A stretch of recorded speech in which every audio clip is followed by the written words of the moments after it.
Let me show you how I made this aeroponic tower that can hold 30 plants. I found some 125mm pressure pipe on the Facebook marketplace.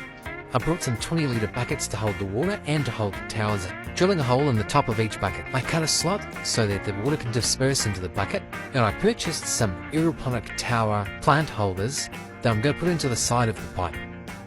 I needed to know how tall the bucket was so I could mark this on the pipe before I start. We don't want any holes drilled below the bucket lid top, as all the plants are going to grow above the bucket on the aeroponic tower.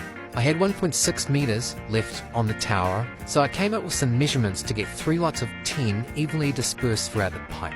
Before drilling anything in the pipe, I needed to make sure that the hole saw was the right size, so I tested this on a spare piece of pipe that I had lying around. After a quick confirmation, we can go ahead and start drilling the holes in the tower.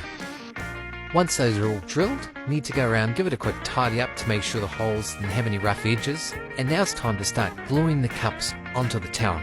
Use some Marley cement glue. These are going to hold the cups in place and save any water leaks.